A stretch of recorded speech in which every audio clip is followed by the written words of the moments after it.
Olá, tudo bem? Espero que sim. Snell 11, pessoal, mais um vídeo aqui desse fundo imobiliário da Suno. Ele encerrou então a sua terceira emissão de cotas. Ele conseguiu arrecadar 166 milhões de reais. Pelo momento atual, foi uma excelente emissão. Ele pretenderia arrecadar em torno de 400 milhões, 395 milhões para ser mais preciso, e arrecadou 166, em torno de 40% do que ele realmente pretendia. Mas já falamos em outros vídeos, né? Essa emissão entrou no momento ruim da Bolsa, para os fundos imobiliários principalmente. Ela entrou lá em outubro, novembro, onde realmente os fundos começaram a cair bastante, em função aí do aumento da taxa de juros. Então, né, entre os males, o melhor, né? Ele conseguiu fazer uma arrecadação interessante. E o que é melhor, saiu em fato relevante, nós vamos ver depois no final do vídeo, que ele já comprou 3 usinas solares. E o que é melhor, 3 usinas prontas, 3 usinas já alugadas, que já vão trazer aluguéis para o fundo no próximo mês. Isso é muito bom, né, pessoal? Porque a gente já sabe também, em vídeos anteriores, que com relação à segunda emissão de cotas, o fundo está com um problema para finalizar as usinas. Todas elas estão prontas, mas não estão conectadas no sistema elétrico ainda. Vários problemas técnicos que estão acontecendo e eles não conseguem conectar essas usinas. Não saiu o relatório gerencial ainda, o último, né?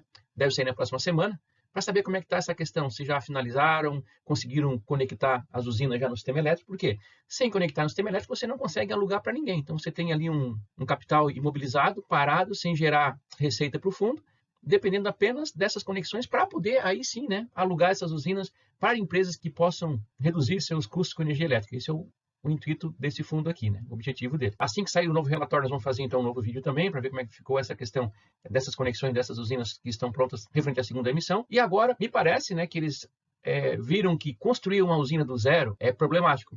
Principalmente depois que ela fica pronta, você precisa ligar no sistema elétrico. Então, tendo esse problema com as usinas da segunda emissão. E essa nova emissão, a terceira emissão, que encerrou agora no mês de abril, eles estão, então, buscando comprar já usinas prontas, que aí não tem esse problema, né? Simplesmente comprar a usina, preferencialmente usinas já estão prontas, conectadas e já alugadas também, o que é muito bom, né? Então, realmente, acho que é um novo momento para esse fundo aqui, certamente trazer aqui bons retornos aos investidores. Vamos entender como é que estão os números, então, atuais desse fundo, quais as perspectivas aí futuras para ele. Ei, rapidinho aqui. Tá curtindo o conteúdo? Aqui é 100% gratuito, pessoal. Não vendemos nenhum curso, só peço em troca a inscrição e o like. Simples. Isso nos incentiva a continuar. Estudos aqui de investimentos, educação financeira. Então, assim, nos próximos 3 segundos, então, faça a sua inscrição aí e deixe seu like. Vamos combinar assim? Muito obrigado, pessoal. Vamos então ao vídeo. Antes de iniciarmos aqui, pessoal, comente aqui embaixo para nós nos comentários. Vocês investem nesse fundo imobiliário, no Snell 11? Quantas cotas você tem dele? Coloque aqui embaixo para a gente ter uma ideia como é que está a aceitação desse fundo aí pelo mercado também, para os nossos inscritos no canal e os que estão assistindo esse vídeo aqui também. E se não se inscrever no canal, pessoal, se inscreva aí. Estamos em busca de 1000 inscritos. Logo estamos chegando lá. Ok, vamos aos números atuais então do Snell 11, antes de nós mostrar o fato relevante, que vai ficar mais para o final do vídeo. Ok, então o Snell 11, ele fechou dia 25 de abril, cotado a R$ 8,62, um PVP de 1,06. Olha só, pessoal, 1,06. Há 2, 3 meses atrás estava com PVP de 1,2, mais ou menos, certo? Estava com ágio de 20%. Hoje está com ágio ainda mais de 6% só. Então já está ficando num preço mais justo para quem está comprando esse fundo agora, né? Isso é muito bom. Os dividendos, então, ele vem pagando regularmente aqui, sempre 10 centavos. Em abril aqui, ele pagou então dia 25 de abril, na data de ontem. Sua data com é sempre no 10º dia útil de cada mês.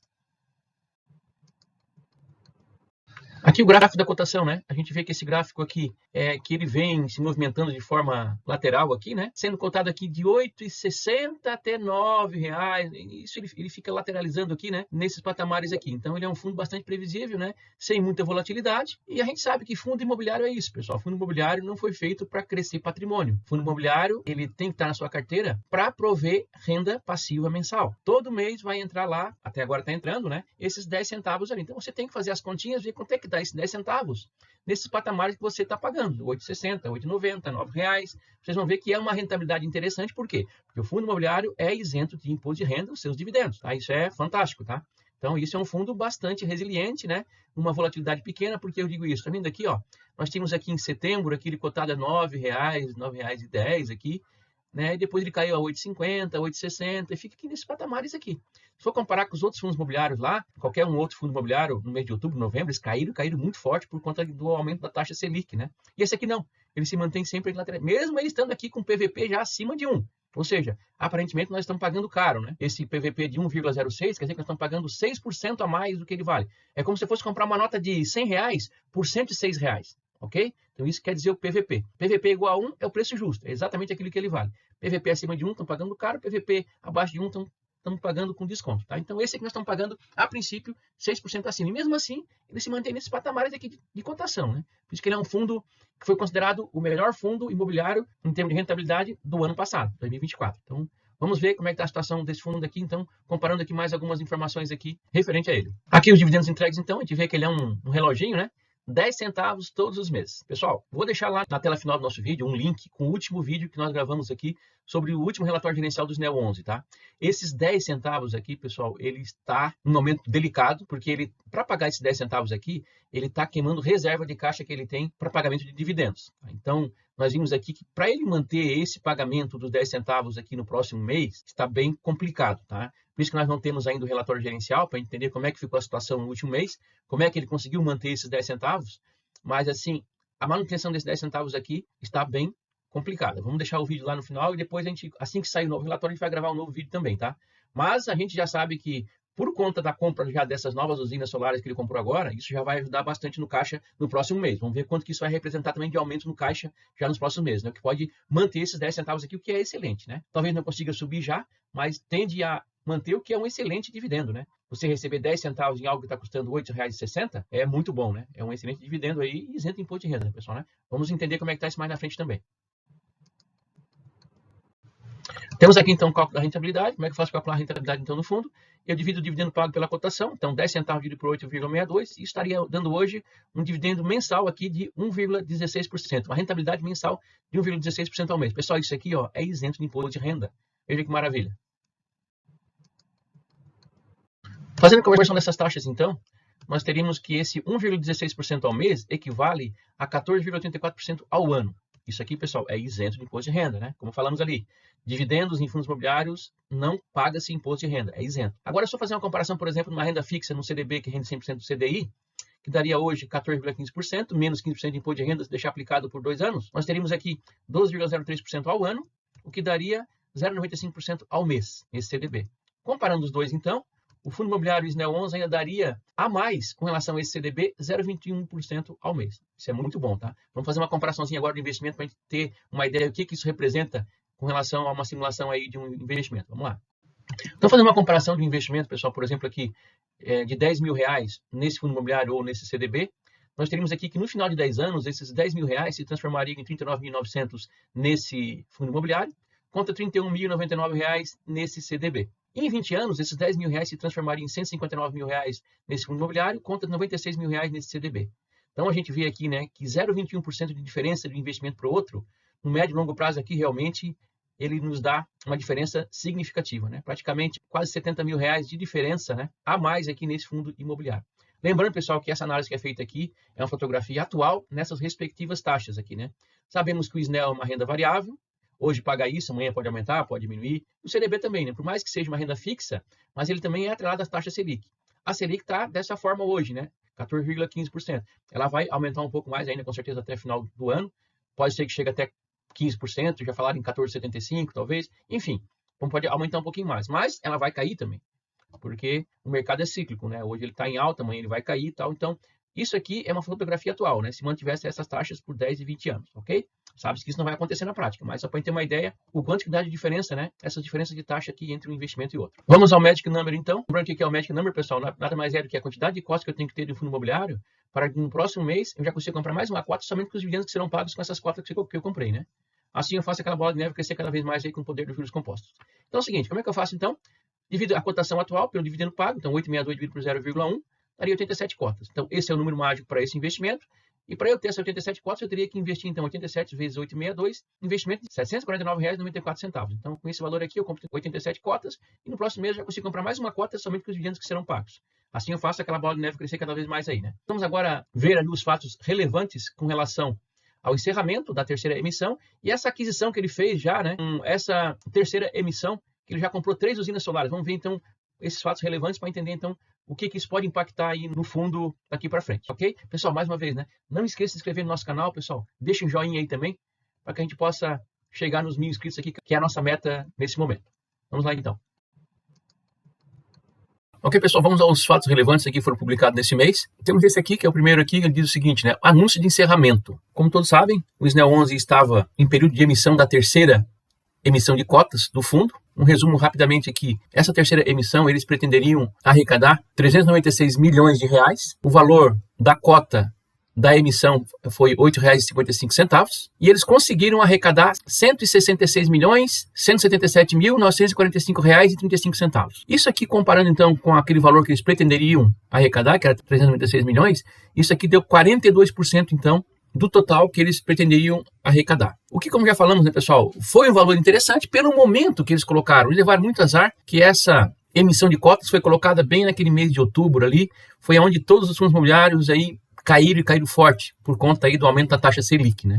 Então, realmente isso prejudicou bastante essa terceira emissão, mas mesmo assim, 166 milhões de reais no caixa, né? Vai ser muito bom para esse fundo agora, tá? E já está sendo aqui com o próximo fato relevante que nós vamos anunciar daqui a pouquinho aqui, tá? Realmente, essa grana vai fazer uma diferença significativa para o fundo aqui. Era pretendido arrecadar 396 milhões, foi arrecadado 166 milhões, tá? Muito bom também pelo contexto atual aqui, né, dos fundos imobiliários. Vamos ao próximo fato, então. Esse documento aqui foi apresentado também, agora no mês de abril, que é o formulário de liberação para a negociação das cotas, né? Então, pessoal, só recapitulando, como é que funciona uma emissão de cotas? Uma emissão de cotas, quem já é cotista tem a preferência de exercer o direito, né, de comprar mais cotas com o valor que ele coloca na emissão, no caso aqui era R$ 8,55. Então, quem tinha o SNEL 11 teve direito de preferência, que era o SNEL 12 na sua conta, e ele podia exercer esse direito ou não. Quem exerceu o direito, esse SNEL 12 virou o SNEL 13, por exemplo. O SNEL 13 o que é? É um recibo já, né, confirmando então que ele comprou o direito, né, de preferência para comprar mais cotas desse fundo. Ele recebeu um recibo. Depois que ele recebeu esse recibo, teve sobras também, que novamente foi colocado para os cotistas que tinham. Essas sobras, quem quis comprar essas sobras, ele virou o SNEL 14. E depois ele entrou, então, para todo o mercado poder comprar também, tá? Então, teve vários outros recibos aí. Teve aqui o SNEL 12, o SNEL 22, 20, 17, 18, tá? Enfim, vários recibos aqui. E agora, o que aconteceu? Esse recibo, no dia 17 de abril, eles viraram, então, o SNEL 11. Todos esses aqui, o SNEL 13, o SNEL 14, o SNEL 20, 27, 40, como está aqui, né? Todos esses recibos aqui viraram o SNEL 11 no dia 17 de abril. E no dia 22 foi liberado, então, para negociação na Bolsa. Em 2 de abril, todos que entraram nessa terceira emissão já poderiam negociar. Quem quisesse vender suas cotas já poderiam vender. Então, compraram por 8,55 e venderam nesses patamares que está aí, né? 8,60 e poucos, 8,70, hoje 8,62, ok? Então, assim que funciona. Encerrou, então, de vez já essa terceira emissão do SNEL 11. Então, colocaram, então, 166 milhões no patrimônio do fundo. Para fazer o quê? Para fazer aquisições de novas usinas, ou para construir novas usinas, ou para comprar usinas prontas. E é o que nós vamos ver agora nesse fato relevante que saiu nessa semana, com relação já à aquisição de 3 novas usinas. Vamos ver como é que foi essa aquisição, quanto é que foi pago, tal, enfim. Aqui o fato relevante, então, diz o seguinte, que a Suno, que é a administradora do fundo, tal, ela vem ao mercado comunicar o seguinte: o fundo celebrou, em 14 de março de 2025, o contrato de compra e venda de cotas para aquisição na totalidade das cotas da Pirassununga Energia Renovável, uma SPE limitada. O que é uma SPE, pessoal?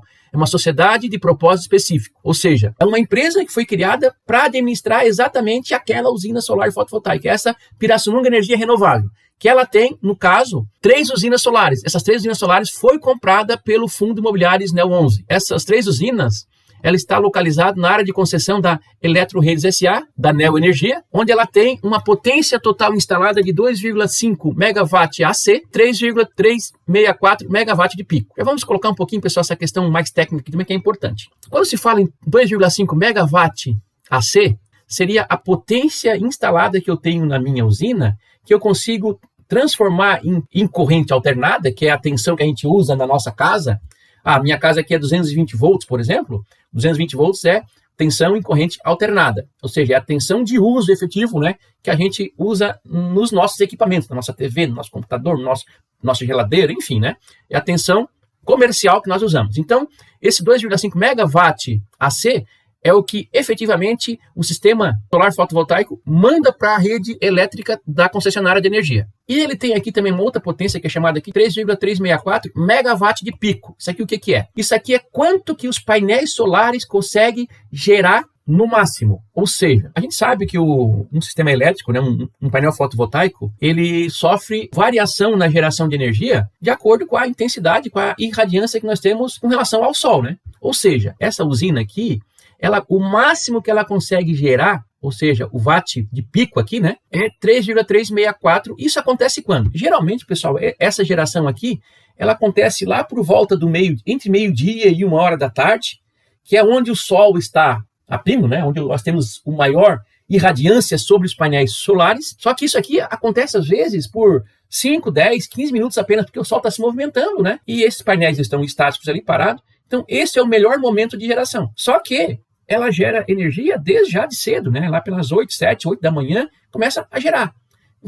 O sol vai se movimentando, tal, e ela gera esse máximo nesse momento apenas. E depois o sol se movimenta, vai diminuindo de novo. Então não dá para considerar que nós vamos estar jogando na rede 3,364 megawatts aqui sempre na rede. Não, isso aqui vai ser gerado somente num momentinho do dia ali. Às vezes dá, como eu falei, 10, 15 minutos apenas. Então, além do que, o painel solar, ele gera a energia em uma tensão contínua, tensão CC. Aí ele passa por estágios de conversores que fazem o quê?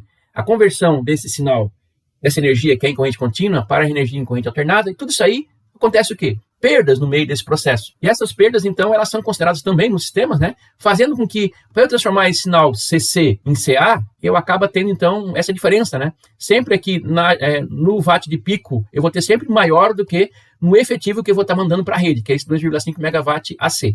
Então, como falamos aqui, né? Esse megawatt de pico acontece no momento do sol a pino ali mesmo, né? No melhor momento do dia. Mas como a energia solar fotovoltaica depende da radiância solar, ela vai diminuindo no decorrer dos outros momentos, né? Então, antes do meio-dia e depois do meio-dia, ela vai caindo. Então, o pico acontece ao meio-dia, mas ela também gera, né? Mas não consegue gerar no pico. É assim que funciona a geração de energia solar fotovoltaica. Então, essas foram as 3 usinas que foram compradas. Vamos ver, então, como é que é o esquema aqui desse negócio que foi feito. Ele diz o seguinte, ó, o empreendimento imobiliário está enquadrado na modalidade GD1, que é a geração distribuída, né?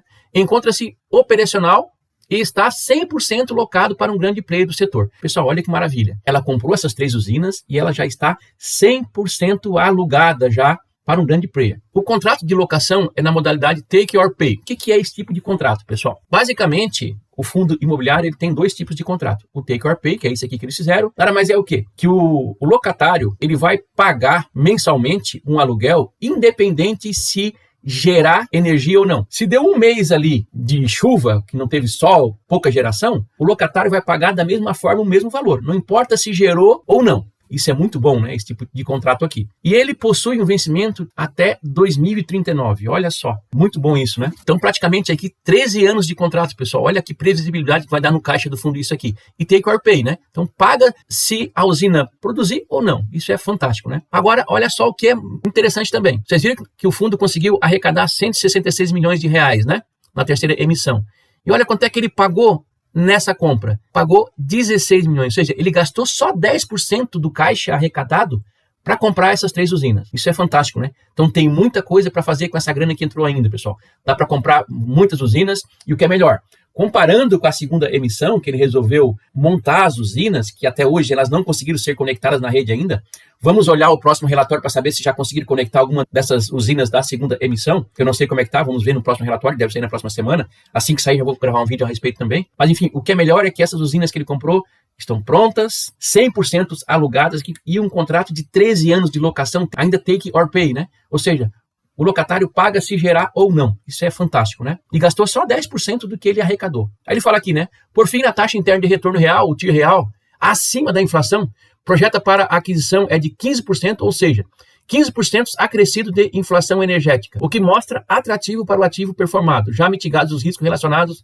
às obras e conexões, e respaldado por um contrato de locação de longo prazo. Então, aquilo que eu falei, né? Comprou a usina pronta, não tem mais aqueles riscos. Ah, será que a obra vai ficar pronta? Vai dar de conectar? Vão conectar? Quanto tempo vai levar essa conexão? Então, tudo prontinho. Pô, é um excelente investimento. Que pelo que nós vimos, a tendência dessa terceira emissão vai ser nesse sentido. Comprar usinas já prontas, já conectadas no sistema elétrico, né? Porque viram que construir usina e conectar no sistema, isso pode ser não interessante, que é o que está acontecendo com a segunda emissão. Por enquanto, o que temos é isso, tá? Então, excelente. Desses 166 milhões arrecadados na terceira emissão, já conseguiu usar 16 milhões aqui, comprando 3 usinas aqui. Isso é fantástico, tá? Então, realmente, o fundo aqui está mostrando realmente por que ele foi considerado o melhor fundo do ano passado. Vou deixar aqui já também, na tela final do nosso vídeo, o último vídeo que nós gravamos sobre esse fundo. Vimos que ele está com um probleminha lá com relação à segunda emissão, que não conseguiu ainda conectar no sistema elétrico, né? e que ele estava gastando caixa, reserva de caixa, para distribuir os 10 centavos, né? Vamos ver então no próximo relatório, quando sair semana que vem, o que vai acontecer e o que a gente pode esperar. Se ele vai conseguir manter ainda esses 10 centavos ou se ele vai ter que diminuir, ou quem sabe até aumentar já com essa nova usina que entrou aí no portfólio do fundo. Ok, gente? Então, mais uma vez aí, peço que vocês se inscrevam no nosso canal, pessoal, estamos em busca aí de 1000 inscritos. E até o próximo vídeo. Muito obrigado.